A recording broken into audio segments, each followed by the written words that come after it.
안녕하세요, 베스트멜입니다. 오늘 여러분께 소개할 내용은 바로 이거 커피 중에 더치커피를 잘 내는 방법입니다. 일단 더치커피가 어떤 것인지 헷갈리시는 분이 많으신데요.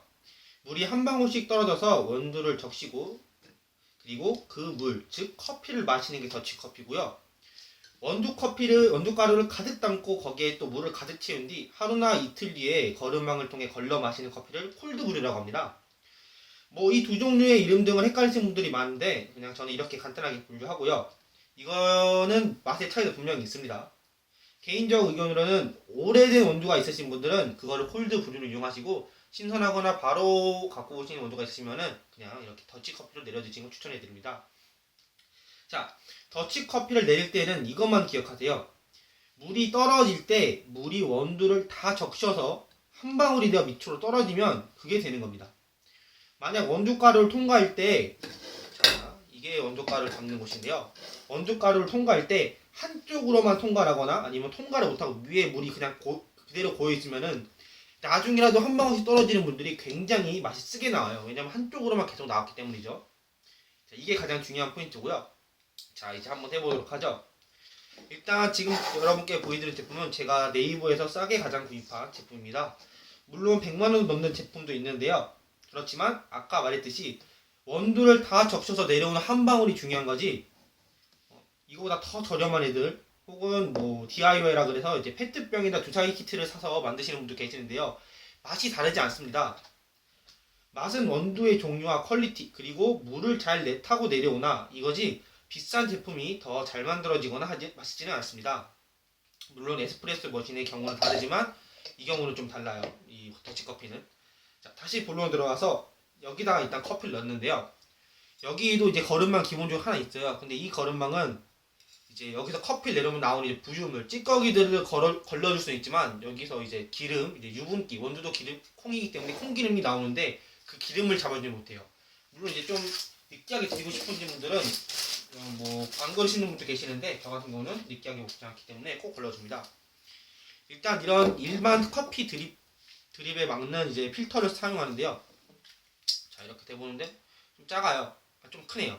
저 같은 경우 커피 드리퍼가 되게 이제 커피 필터가 되게 많아가지고 일반 드리퍼에 있는 커피에 있는 필터를 좀 잘라서 이렇게 사용하는데요.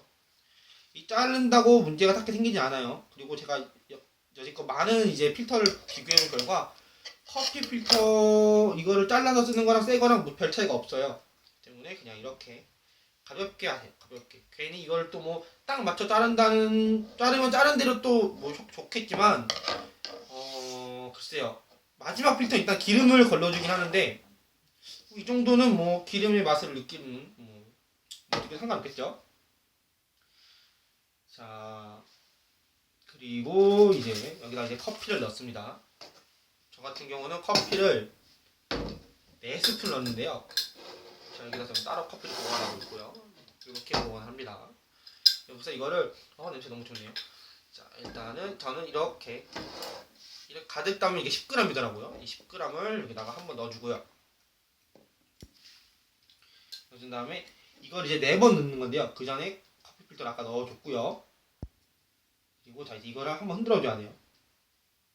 왜냐면 흔들어서 평평하게 다진 다음에 또 커피를 계속 넣어야 되기 때문에 이게 처음에 넣는 게 평평하지 않으면은 계속 넣을수록 이게 평평하지 않은 채로 그냥 계속 쌓이기 때문에 한 번씩 흔들어 주면서 평형을 유지해주고 수평을 유지해준다 그러죠. 수평을 유지해주고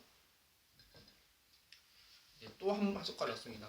참고로 이제 에스프레소 머신은 템핑이라 그래가지고 꾹 눌러주는 게 있잖아요. 평평하게 다지기도 하고 이제 센 기압으로 물을 내리기 때문에 원두를 통과하는데 이 경우는 그냥 물 떨어지는 낙하로만 하는 거기 때문에 템핑을 세게 할 경우에는 물이 통과를 못해요. 그냥 그 위에 물이 계속 고여만 있을 거예요. 그렇기 때문에 일단은 템핑을 하고 이렇게 적당하게 쉐이킹만 해가지고 고르게 다져줍니다. 자, 이제 2번 넣었죠. 그래가지고 결국에는 커피가 물을 오래 만나면 이제 단맛이 추출되고 뒤로 가서 점점 쓴맛이 추출되기 때문에 물을 한 방에 잘 통과하게 하는 게 중요해요. 그래서 저는 이렇게 좀 쉐이킹을 되게 좀 노력하는데요. 왜냐면 템핑 같은 경우는 꾹 눌러주기 때문에 딱 그 모양이 딱 평평하게 나오는데 이거는 그렇게 되지가 않아요. 그래서 이게 잘 흔들어주면 되게 중요하고, 이렇게 지금처럼 또 이게 좀 약간 평면 안 됐으면은 한 번 더 흔들어줘서라고 어떻게 해서든지 최대한 맞춰줘야 돼요. 자, 그리고 저는 이때쯤 한 칸을 더 깔아요. 지금 하나를 더 까는데 그 이유는 뭐냐면은 첫 번째에서 물이 잘 안 나오는 경우가 종종 있어요. 한쪽으로만 쭉 나오는 경우가 있기 때문에 이 필터로 이제 물이 마지막 첫 번째 마지막 네 번째 원두에서 나오는 물을 여기 다시 모아줘가지고 전체적으로 한 번 더 내려올 수 있게 한 번에 이 필터를 더 깝니다 저는. 근데 이것도 좀 크기가 크네요. 크기는 최대한 맞춰주는 게 좋아요. 중간부터 맞춰주는 게. 맨 마지막은 좀 아니어도 중간이랑 끝은 무조건 맞춰줘야 돼요. 왜냐면은 이게 닿지 않는 부분에 커피는 또 물이 안 적셔지기 때문에 이거는 좀 딱 맞추시는 게 되게 중요해요.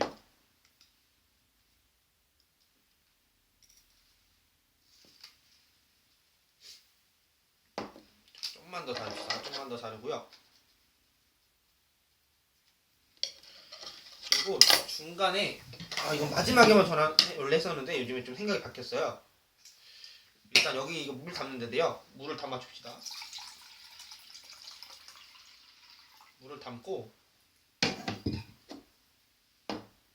흔들어주고 얘를 적실게요.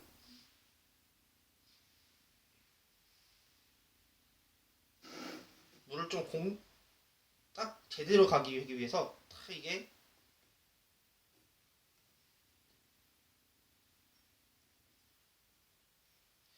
물이 안 적셔진 필터의 경우에는 물을 받으면서 얘네들이 쪼그라들어요. 종이 필터가 쪼그라들기 때문에 어쩔 때는 물이 한쪽으로 되게 오랫동안 쏠릴 경우가 있어요. 결국에 물이 다 젖어져가지고 무게 때문이든 물 무게 때문이든 가라앉게 되는데 처음에는 이제 한쪽으로만 물이 쏠려가지고 결국에 좀 후반부에는 제대로 나오지만 초반부에 쓴맛이 좀 많이 나오는 커피가 되기 때문에 일단 한 번 정도 더 이제 적셔주고요. 적셔가지고 좀 평평한 상태를 유지해주고요. 자, 이게 이제 또 이제 마지막이죠. 네 번째를 담아주는데요. 마지막도 마찬가지로 커피 필터를 담아주는데 이거는 모양이 딱 맞아야 돼요. 아까 말했듯이 모양이 한쪽이 없으면은 물이 잘 안 내려와요. 평평하게 되게 힘들어요. 원래는 템퍼로 가볍게 눌러주셔도 상관없으신데 이 템퍼 조절하는 게 굉장히 힘들어가지고 잘못하면은 진짜 완전히 물이 안 내려가가지고 결국에 다시 해야 되는 경우가 생기는데 원두를 한 번 물에 적신 다음에 다시 하면 이상하게 맛이 잘 안 나더라고요. 그래서 저는 굉장히 좀 이 자리를 노력합니다. 이 순간을 다시 한번 또 이렇게 물에 적셔줍니다.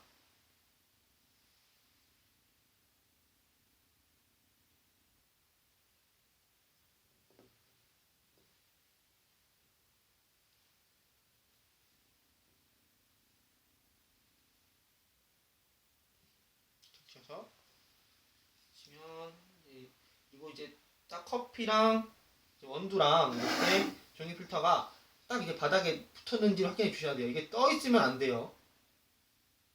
최대한 붙게 만들어 주시고 됐습니다. 자, 이렇게 하고 원두를 다 정리하고요. 자, 여기다가 요리를 꽂고 물이 내려오면은 되는 겁니다. 이렇게 해서 다 완성이 됐고요. 아까 말했듯이 물을 이제 마지막에 이제 내리면서 이제 물 한 방 조절해야 되는데요. 비싼 녀석은 이걸 내리는 게 되게 좋아요. 이 물을 한 방씩 떨어뜨리게 하는 게 퀄리티가 되게 좋은데 이건 싸구려라서 별로 좋지 않아요. 지금 떨어진 게 보이시나요? 이 정도 속도로 떨어지면 괜찮아요. 1에서 3회, 저 같은 경우 1에서 3초 정도에 한 방울이 떨어지는 걸 되게 권유하는 방법이고요. 빨리 떨어질수록 카페인이 덜 나오고 오래 추출할수록 카페인이 많이 나오기 때문에 그건 이제 뭐 드시는 분의 이제 느낌대로 하시는 거고요. 자기 취향대로 하시면 되고요. 여기에다가 물 말고 얼음을 넣는 분도 계세요. 얼음으로 추출하기 더 맛있다고 하시는 분도 계시는데 여름에는 저도 얼음 넣어서 해보고 겨울에는 얼음 안 넣고 하고 뭐 이런 식으로 자주 바꾸긴 하는데 사실 저 맛의 차이는 딱히 못 느끼겠어요. 맛의 차이 딱히 못 느끼고 다만 얼음을 넣고 이 기구로 내리면은 아무래도 얼음이 들어서 그런지 여기서 물이 잘 안 내려와요. 물을 계속 봐줘야 돼요. 물만 넣을 때는 이게 이렇게 한 방울씩 제대로 내가 처음에 설정해놓은 속도만큼 나오는데 얼음 넣을 땐 그게 아니니까는 이런 거는 좀 구분 잘 확인해 주셔야 되고요. 어쨌든 비싼 제품이 다른 거예요. 확실히 비싼 제품은 이 부분이 달라요. 혹시라도 나중이라도 어떤 제품을 사야 되냐 하시는 분들은 이 제품은 이제 이 마지막 물 내려오는 부분이 어떻게 생겼는지를 꼭 확인하시고 사시는 게 좋아요. 7초에 한 방울 또는 3에서 5초에 한 방울, 1에서 3초에 한 방울 이렇게 해서 이제 길게 한 방울 떨어질수록 물이 나오는 속도가 늦을 테니까는 카페인이 더 많이 나오겠죠. 자, 그리고 농도도 얘기가 많은데요. 이제 몇 대 몇 비율로 하느냐 이런 얘기 많은데 저 같은 경우 이렇게 딱 세 가지 종류합니다. 1대 5, 1대 7, 1대 15라는데요. 여름에 같은 경우는 1대 7로 내려서 가볍게 이제 얼음에 넣어서 녹여 먹는 거고요. 1대 10은 그냥 아메리카노 저 같은 경우 그냥 마셔도 돼요. 저는 에스프레소도 마시는 사람이니까요. 1대 10으로도 그냥 마시기도 하고요. 이제 우유를 타 먹는 경우 라떼 얼음 넣고 우유 넣는 경우에는 1대 5 비율 정도라면은 저는 괜찮더라고요. 참고로 엘마트에서 나오는 제품도 하나 있는데요. 그거는 1대 5의 비율로 내립니다. 자, 이렇게 하는 거를 이제 한동안 혹시라도 자주 봐줘야 돼요. 얘는 단점이 저가의 단점은 자주 봐줘야 돼요. 물이 안 나올 수가 있기 때문에 계속 봐줘야 되고 만약에 이 원두가 메마르다가 나중에 다시 물을 다시 떨어뜨리면은 맛이 달라요. 그러니까는 중간에 끊임이 없이 내릴 수 있도록 하고요. 숙성도 뭐 하루 후에 마시는 거나 뭐 이틀 후에 마시는 거나 맛이 다르다고 하는 사람들이 많은데 개인적으로 저는 그거에 대해서 잘 모르겠어요. 언제 마셔도 괜찮긴 한데 저도 당일 마시는 거 추천하지 않아요. 당일 마시는 것보다 조금 하루나 이틀 정도 상온이든 뭐 냉장고 넣으시든 보관해가지고 마시는 거 중요하고요. 그리고 커피는 향으로 마시는 제품이기 때문에 밀봉을 되게 중요시 해줘야 됩니다. 자, 금방에 날라가기 때문에 저 같은 경우는 집에 있는 양주병 이런 걸 좀 활용하고요. 아니면 뭐 다이소 같은 데 가면은 1,000원이나 2,000원짜리 유리병도 있는데 그런 거에 넣어가지고 한 200ml 나오더라고요. 200ml 정도는 이제 남들 선물하면 되게 좋고요. 아니면은 뭐 스윙병이라고 하죠. 스윙병, 뭐 참기름병이라고도 하는데 스윙병에다가 보관하시는 분도 종종 계시거든요. 자, 결국 이제 이렇게 해서 더치커피를 어떻게 내리는지 알아봤고요. 다음 시간에는 기회가 된다면은 콜드 브류를 어떻게 하는지 한번 보여드리겠습니다. 이상이었고요. 저는 베드스트 메리였고요. 그럼 다음 영상에서 또 찾아뵙도록 하겠습니다. 감사합니다.